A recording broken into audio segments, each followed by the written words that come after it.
Hey folks, welcome back to another episode of Vault Hunters with me. I'm OzoneB. In between episodes, I've been running quite a few vaults. I'm trying to collect a bunch of knowledge stars because I want to unlock Botania next, but at 12 knowledge points, it is pretty steep. There's a whole bunch of other things that I want to unlock, but sadly, those will just make Botania more and more expensive. So I'm really trying to focus and get to Botania as quickly as possible. But I am not there yet. It's actually a long way off. So here's a quick highlight of some of the vaults that I ran in between the episodes. One of them was a real squeaker, almost didn't make it. Let's take a look. So first I found the dragon room in a gilded vault, and this gave me lots of really good chests. It's also the first time that I think I've ever actually been able to clear one out, and it wasn't that hard, honestly. I think I was scared of all of the spawners that were supposed to be in this room, but this one only had one group of spawners, and with Vein Miner it really wasn't that hard to take care of. Now this next vault, I got a little too greedy, and then a little turned around as well. This one is a real squeaker. Oh, and it's a paint room. Oh, wow. It's going to be trapped. It's going to be trapped.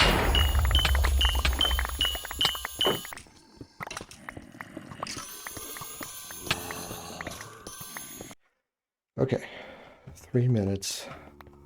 I think I can get a little bit more. Okay, a minute 50. And the out room is that way. This might not be enough time.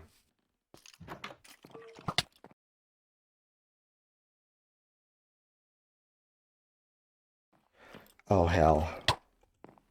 I'm not going to make it. I am not going to make it. I'm done.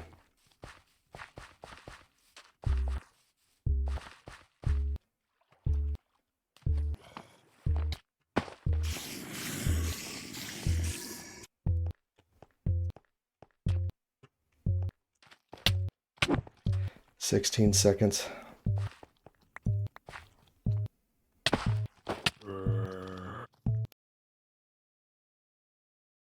I did not think I would make that. Oh my gosh. Oh my gosh. My heart is beating so fast. I have never cut it so close. Wow, I thought when I was behind the portal at less than a minute, I thought I was toast. Okay, I need to calm down. Let's sort through some loot. Wow. And lastly, I tried a bit of an experiment, and that is to use a hammer paxil in the vault.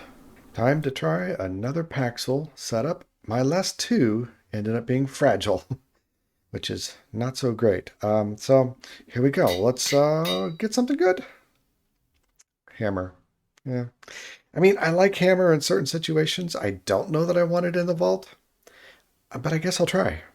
Well, not only is this hammer paxil about dead, I picked up 3 boss crates full of junk, and it is largely junk. I've taken everything that's useful out of the boss crates and put it into here, and I'm being a little generous on the useful. The problem is, every time I went to break a chest, several blocks around the chest would also get broken and then get sucked up into my inventory. In my mind, a hammer paxil in the vault? No, just doesn't work. Now, in the last episode, I set up a bunch of automation with Create Machines connected to the refined storage system, and it's been working like a charm. Too good, in fact. You see that? I've got a little bit of a problem. I have used every bit of cobblestone that I've had in my inventory. I honestly don't know how much I had when I started, but it was probably well over 20,000 cobblestone, and I've put in all of the compressed blocks that I've gotten from the vault runs, and it's still out. Now the end result is a whole bunch of clay balls and flint, as well as sand and gravel. But now the gravel's being used up because there's no cobblestone being fed into the system. So the first thing I need to do today is make a cobblestones generator so that we can fix that problem. And then I want to get into more automation with Create and Refine Storage. There's still a lot of Create mechanisms that I haven't begun to use yet. I've also been making more crystals to go along with all the vault runs, and there was one that needed a whole bunch of clay. A whole bunch of clay that I just wouldn't have been able to supply if it hadn't been for setting up the automation. So it has worked, and it is working. But the source, meaning cobblestone, is running dry, and that needs to be corrected quick. So while I do still have a fair amount of space in this room, a cobblestone generator is pretty noisy, and I don't really want to put it here. Instead, I think I want to put it way up here at the top of the mountain, where it can be noisy and not bother me, and not interfere with any of my recording. And there we go. Honestly, it really wasn't that hard, but I just needed to get it done. So now it's done. And we're steadily importing cobblestone into the system. So now all the machines can run at full tilt. At least I hope this will keep up with the machines. This uses a pretty simple sticky piston with quark iron rods. Really cheap and easy. Also, a plain old standard etho hopper clock back here. Now I've also got one of these detectors over here connected up to everything else, and if we ever get more than 10,000 cobblestone, which means we've got more than 10,000 gravel, which means we've got more than 10,000 sand, which means we've got more than whatever of clay, basically if the system is all full, this should turn on a redstone signal and stop the cobble from being generated. It should just stop the hopper clock and stop the pistons in their place. So it's going to be a long time before I ever get to that point. I probably don't really even need this, but it's a fail-safe. It's a safety measure. So I'm glad to have it. Another common problem with that vault altar and its recipes is ice, and particularly packed ice. So even with this large field of ice up here that I routinely harvest, packed ice is still a pain to get. Whenever I harvest this field of ice, I get about 60 packed ice. And when the altar is wanting several hundred pieces of it, that's not really going to be filled very quickly at all. So I also want to make an automatic ice farm so that it's always getting harvested and always available.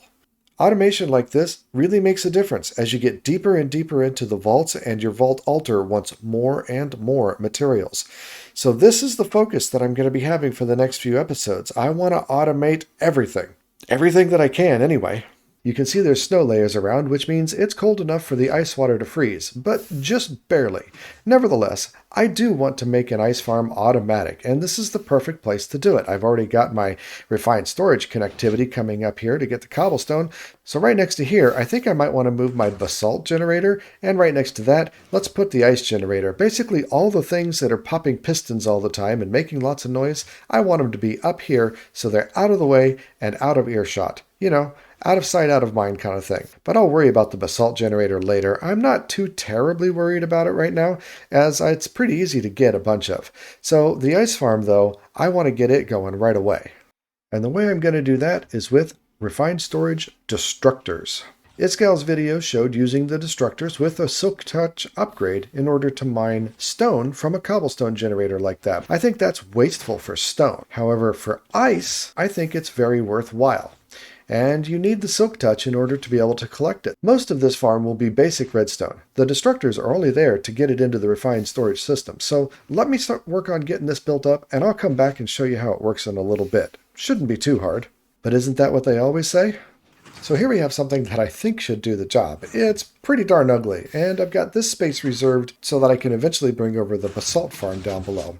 But again, we got a standard etho hopper clock with a slightly different time signal. I didn't want to try to piggyback on the same one because I want to be able to turn this off as well with the detector. So eventually all of these slabs will be waterlogged so that water sources are all over these pistons. And that should, because they have a clear view to the sky, should allow them to generate ice. And periodically, this hopper clock will pulse the bottom pistons first, and then these pistons to push the ice over into the destructors. So if these blocks of stone were ice, when the timer fires, it should, boom, pull them all over and get sucked up by the system. Now, of course, this pulled in cobblestone, and that's just fine for right now. I'm sure sometimes these lower pistons will fire when there's no ice that's made. This clock is fairly fast. But sometimes there will be ice there, and sometimes it will get pushed over into these destructors and pulled into the system. So I hope that this should work. Now let me go get some water, and let's see if we can actually see it in action. One thing that I almost forgot is these all need to have a Silk Touch upgrade, because the ice was going to need Silk Touch. So let me get those in real quick, and I think we can start to see it working. Oh, looky there, it just worked. These waterlogged stairs along the back and sides will ensure that water sources replenish whenever the pistons push up through. So, yeah, I think this is working just fine. Uh-oh. All of the destructors are using too much power. I hadn't really checked on the power, and now I am all out. So it looks like that needs to come out of the system until I can actually get the power upgraded. That is a continual problem. The destructors use about 6 FE per destructor, which means I'm over the 70 that my basic thermogenerator is generating. And that takes us back to the very same issue that I had last week. So I right now have the basic generator, and the next step up, the hardened, takes some of this energized steel. So I had meant to do it this time and kind of forgot, so now the issue is back on the doorstep and I have to face it head on. Now this energized steel doesn't have a crafting recipe. It uses the energizing orb or the energizing rods from Pawa, and it takes some miscellaneous stuff in order to make the steel. So rather than try to dig down underneath this and try to get to the generator where I did have it, I've gone ahead and dug around the backside and made a small room over here to place the generator and all of the other Pawa related items. Makes it a lot easier to get to, and yeah, because I think I'm going to be needing to get to this more and more frequently. Now this here is the energizing rod. I had to build one of these, and this here is the energizing orb. I don't really know why I was kind of scared of this process. It's really not that complicated.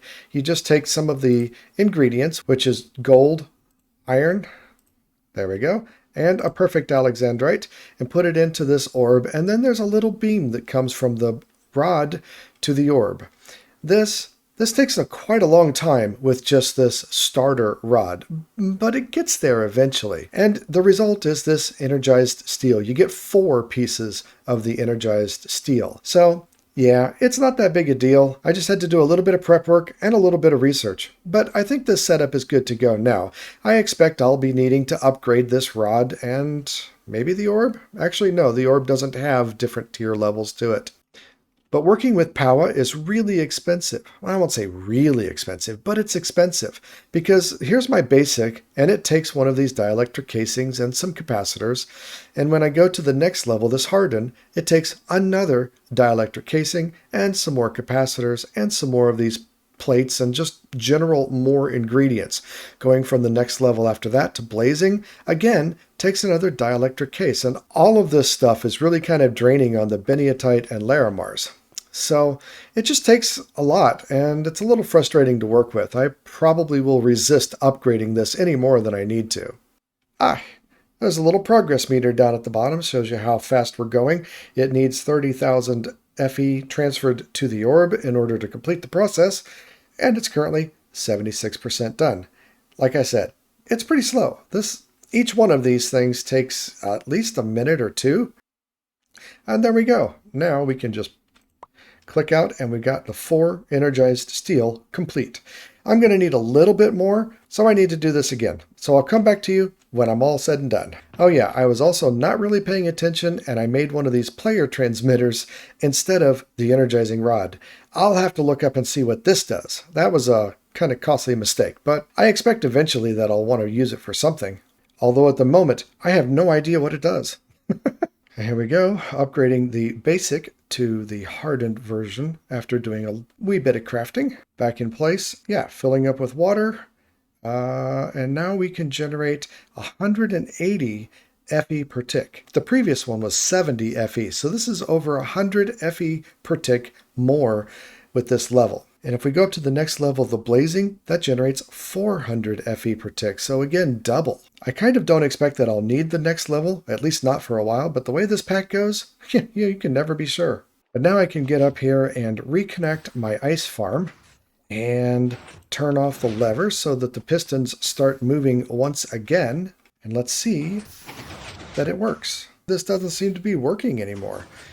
I'm surprised and flabbergasted about this. I'm not really sure what's going on. Are we low on power again? somehow. Now I'm using 107 or 108. It fluctuates FE per tick. But with this thing, it should be generating 180. My generator is generating enough power, but it's not enough to get it to here. We're only transmitting 100 FE per tick to here because the cable needs to be upgraded too. Yep, well, all right, one more thing that I need to figure out to do. All right, that's been accomplished. This basic cable will now deliver 1,400 FE per tick, which means our controller is being fed nicely and stable. I wonder how long until I find the next thing that needs to be upgraded. All right, well, the destructors are looking good. Hey, there we go. At least this part is working. And so we're starting out at 2256. I'm going to stand here and watch it, and I want to see that number go up. I'm going to have to wait a little bit to make sure that happens, though, it seems. There we go. Hey, it just went up. So it's working. It's really, really slow, but it's working. And I guess that's all I can ask for at this moment in time. Now, in the meantime, I've also expanded the cobblestone generator, and so we're actually growing a surplus of cobblestone at this point, and even while all of the create systems are grinding it up for gravel and sand. So I'm pretty happy about that. It does have its shut-off valve, and I hope that it actually works. I'm going to have to check on it in a little bit. On the plus side, we're certainly starting to get a lot of clay, which is very good, which was what I was after. In order to do more processing, though, I need to kind of get into the next level of create, and that means dealing with the modded ores that create adds. So create adds 2 ores. They are copper and zinc. Now, there is also a different copper ore that's added by Mechanism, and the way I understand it is these things are completely different.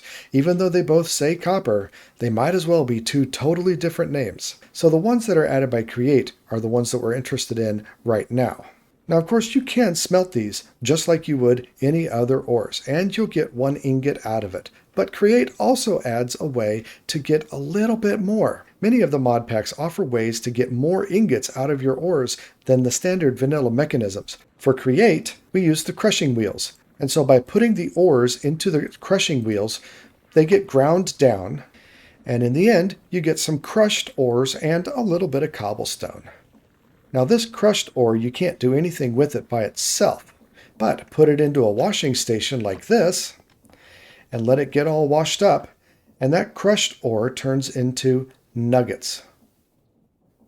And then we got a few copper nuggets that are all getting sucked up and put into the system. At the end of the crushing output, I got 28 piles of powdered copper ore, which I put through the washing station. And now I'm getting 38 ingots. So that's a plus 10 ingot growth on the ores that we processed by crushing and washing. Now, why do I need both of these, huh? Well, zinc and copper make brass. And brass is used in many of the create mechanisms in order to add smartness, smart filters, smart chutes, those kinds of things. So now I got to work on mixing them together and making brass. And we see here from this recipe that it needs to use the create mixing station, which, as expected, looks like a big old mixer in a basin and a heater of some sort, which that's actually a blaze. We're going to have to get a blaze. So I'm going to work on getting these things together and come back in a little bit when it's all done.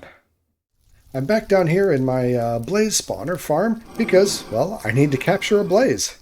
So I should just need to right-click a blaze with this, and yeah, there we go.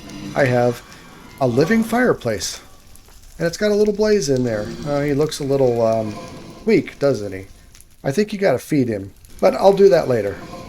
Boy, I'm kind of really struggling with how to get this set up, but this works. May not be the best. I know I struggled with it for quite a long time, but I've got the blaze burner down there, and I think now if I take and throw in these things, yep, I can see them down there in the basin. And now if I feed the blaze here, which is underneath, I can barely get to it, then it's going to come down and start to work. And hopefully, yeah, we got something done. We got something done.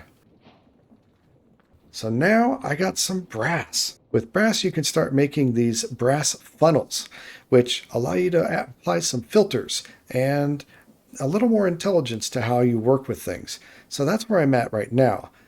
So now I can make brass funnels and smart chutes. But what's the point? The point is the last step in the automation process that I want to tackle today, and that is automatic packaging. Sounds a lot like auto crafting, doesn't it? It's pretty close. Automatic packaging is something done with the mechanical press and a basin. Now, the mechanical press is something that I've already had to build. This is just a process of using it to automatically create more blocks. Now, I've tucked the mechanical press back here because you need it in order to create sheet metal. And it sits here and it smashes things into metal sheets, both iron and gold. And I've had to do this in order to craft many of the things that we need already for Create. But mix it with a basin, and all of a sudden it gets a lot more powerful. Here you can see the mechanical press with the basin in its automatic packaging recipe. There are over 200 pages of recipes, more than 600 individual recipes. And basically, if you have a 2x2 crafting recipe or a 3x3 crafting recipe where all of the items in it are the same, the mechanical press can be used to make something else. And this idea of compressing clay balls into clay blocks is one of many that I want to use this for. How about that gold farm where we get tons of gold nuggets? You can make those into gold ingots automatically. Oh, and the gold ingots, they can get made into gold blocks automatically. Making ice into packed ice automatically? Yeah, that sounds very interesting to me. With over 200 pages of recipes, I am sure there are going to be many that I'll find useful. So that is the ultimate goal for getting this automation set up as much as we can. So I'm going to get to work making some stuff, and I'll come back and show you what I've got when I'm done. Now all of this is requiring some pretty funny stuff. I had to mix some redstone and quartz to make this pink quartz, and then make some sandpaper, which is just sand and paper. But using them together kind of gives this eating noise. Basically, I'm polishing up this rough rose quartz into this polished rose quartz, which is an interesting process. I certainly didn't expect it, and I don't know that I would have thought of it if I were making this mod pack, but it's pretty neat. And here we finally have it.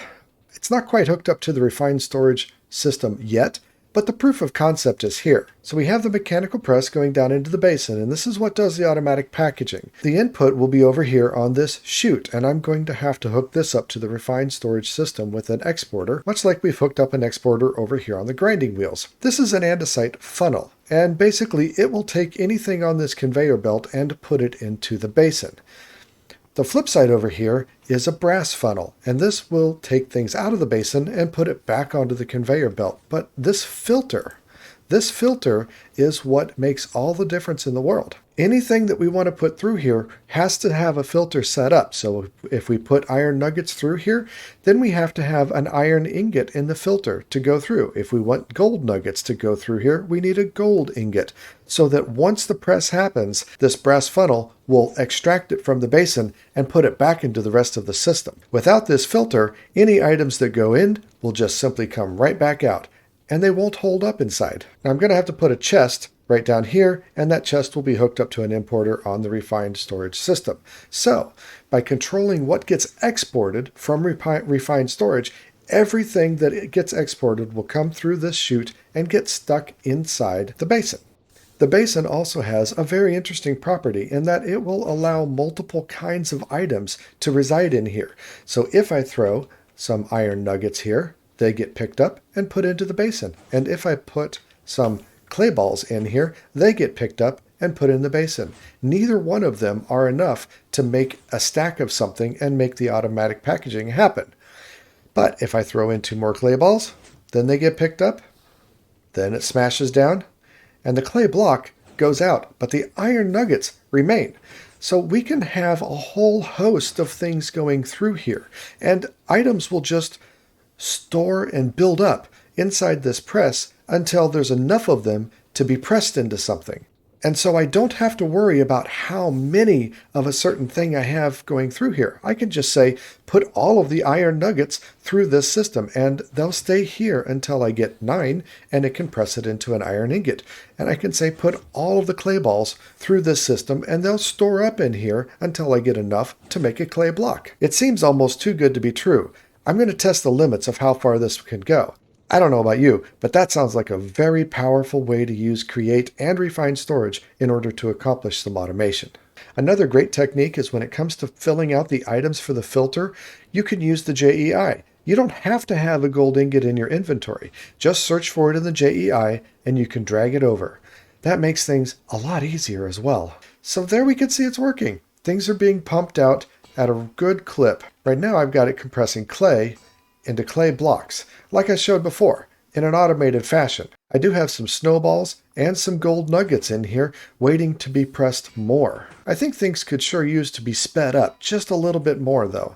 This seems to be fine for right now, but I think if we have more than just one kind of item coming out of the exporter, meaning a bunch of gold nuggets and maybe snowballs as well, I think this won't be able to keep up with it. So I'm going to have to find a way to up the RPMs and speed this up. But for right now, this demonstrates exactly what I'm wanting to do, and that is automation, automation, and more automation. And with my handy dandy goggles on, I ran around and checked all the stress units of all of this machinery, and right now we're at about 22 or 2300 stress units out of the 8,000 that the windmill is generating. So I feel pretty good about this.